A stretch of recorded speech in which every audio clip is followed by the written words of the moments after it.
கர்த்தரும் இரட்சகருமாகிய இயேசு கிறிஸ்துவின் இனிய நாமத்தினால் இம்மானுவேல் விசுவாச ஊழியங்கள் வழங்கும் வாரம் ஒரு வசனம் என்ற தலைப்பில் இந்த 280ஆம் நிகழ்ச்சியிலும் உங்களை சந்திப்பதில் மிகுந்த மகிழ்ச்சி அடைகிறோம். சிலுவை பற்றிய உபதேசம் கெட்டு போகிறவர்களுக்கு பைத்தியமா இருக்கிறது என்று வேதாகமம் சொல்லுகிறது. ரட்சிக்கப்படுகிற நமக்கு அது தேவ பலம் என்று சொல்லப்படுகிறது. எனவே சிலுவை பற்றிய தியானத்தில் நாம் சிறந்து வாழ்வோம். இயேசுவின் அன்பை பெற்றுக்கொண்டு இறுதி வரை மகிழ்ச்சியாக வாழ்வோம். இந்த நிகழ்ச்சியை உங்க நண்பர்களுக்கும் உறவினர்களுக்கும் அறிமுகப்படுத்துங்கள். கர்த்தர் எங்களை ஆசீர்வதிப்பாராக. ஆமென். அனைவருக்கும் வணக்கம். இந்த வார வசனம் 1 கொரிந்தியர் 1:17. கிறிஸ்துவின் சிலுவை வீணாய் போகாதபடிக்கு சாதுரிய ஞானம் இல்லாமல் பிரசங்கிக்கவே அனுப்பினார். Not with the words of eloquent wisdom, lest the cross of Christ be inside of this power. 1 Corinthians chapter 1:17. Thank you.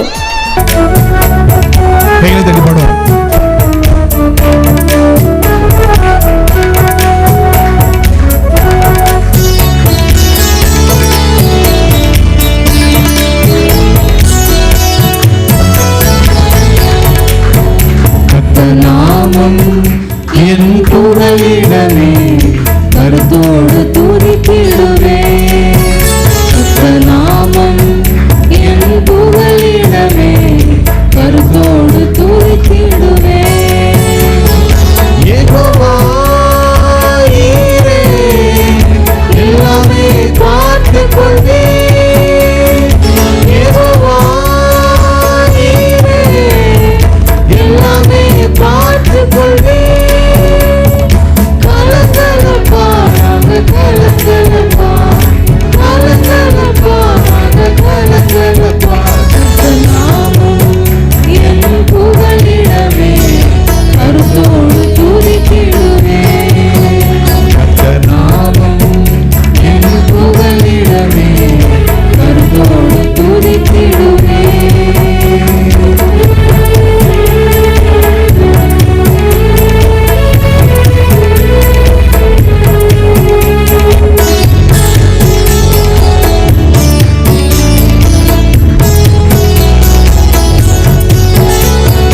Jehovah நிசியே என்னாலும் வெற்றி தருவே. யெகோவா நிசியே என்னாலும் வெற்றி தருவே. ஸ்தோத்திரமே அப்பா ஸ்தோத்திரமே, ஸ்தோத்திரமே அப்பா ஸ்தோத்திரமே. நாமம் என் புகலிடமே கருத்தோடு துதித்திடுவே. நாமம் என் புகலிடமே கருத்தோடு துதித்திடுவே.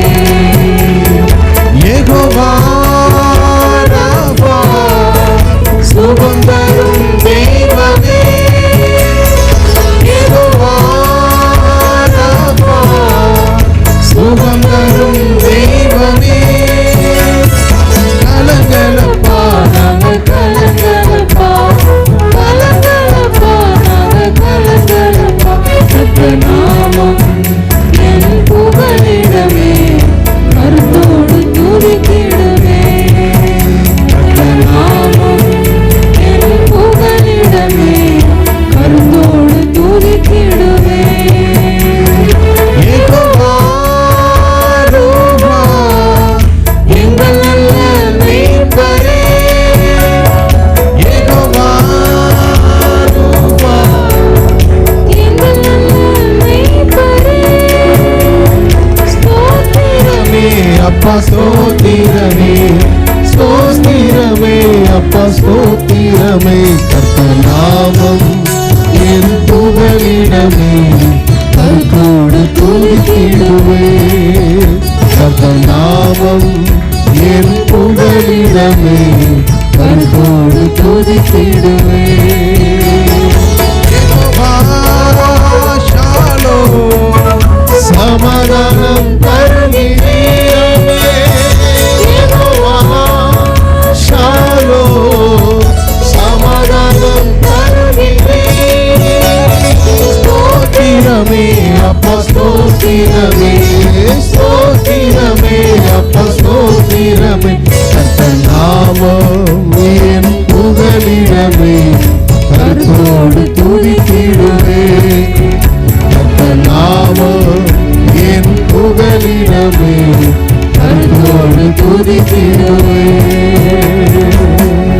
கிறிஸ்துவுக்குள் அருமையானவர்களே, ஆண்டவராகிய இயேசு கிறிஸ்து நாமத்தினாலே உங்களை நான் வாழ்த்துகிறேன். இம்மானுவேல் விசுவாச ஊழியங்கள் சார்பிலே ஆண்டவருடைய வசனங்களை நாம் தியானித்து வருகிறோம். இந்த 280வது வாரத்திலும் கூட ஆண்டவருடைய கிருபையினாலே ஆண்டவருடைய வசனங்களை நாம் தியானிக்க இருக்கிறோம். இந்த காலத்துக்குள்ளே நாம் பிரவேசித்திருக்கிறோம். ஆவிக்குரிய காரியங்களிலே நம்முடைய வாழ்க்கையை வசந்தமாக்கக்கூடிய அநேக காரியங்களை வேதத்திலும் நாம் தியானிக்க இருக்கிறோம். அருமையானவர்களே, இந்த லெந்து காலத்தை வசந்த காலம், ஆவிக்குரிய வசந்த காலம் என்று சொல்லுவார்கள்.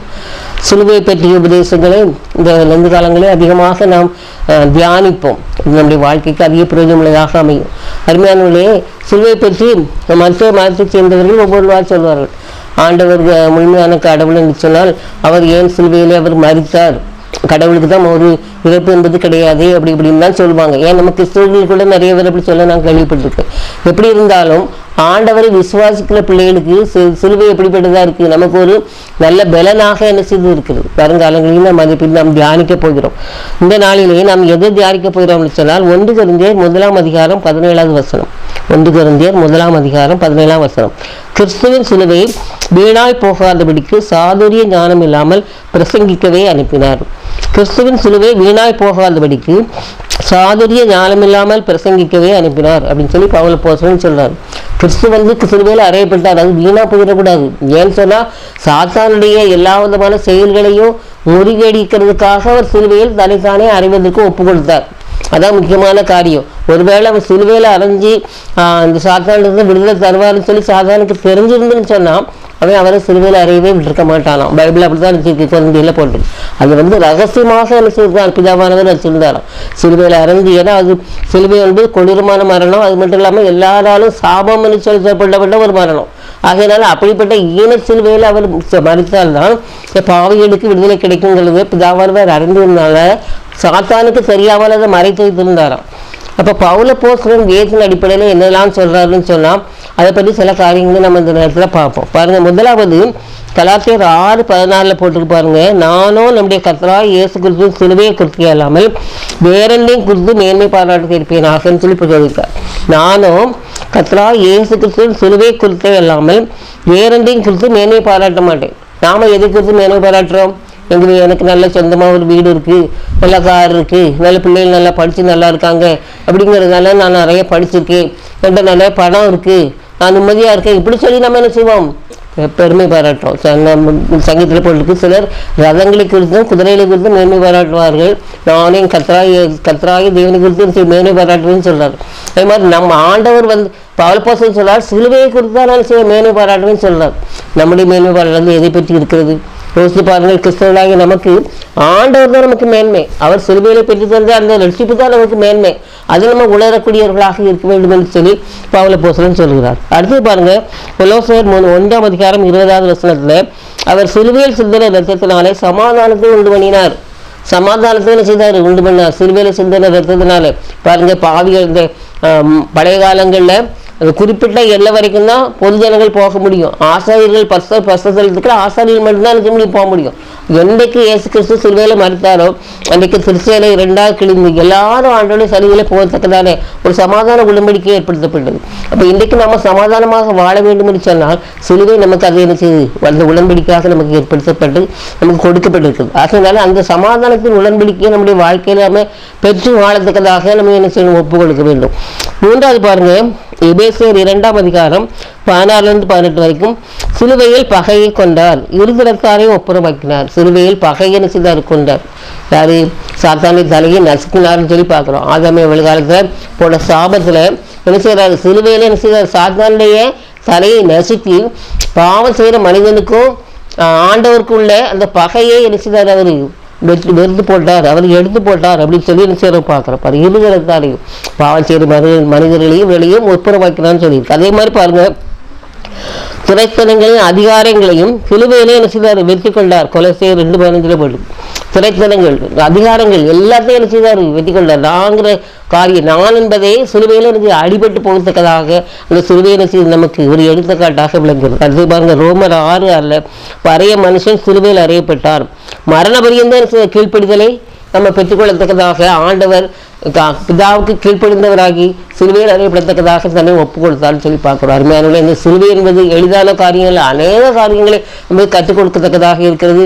அதனால இந்த நெருங்கு காலங்களிலே அதிகமாக நம்ம சிலுவை தியானித்து ஆண்டவரிடத்தில் அதிகமாக கிட்டு சேர ஆண்டவர் நமக்கு உதவி செய்வாராக. ஆமென். சத்திய வேதம் பக்தரின் கீதம் சுத்தர்கள் போகும் பாதையின்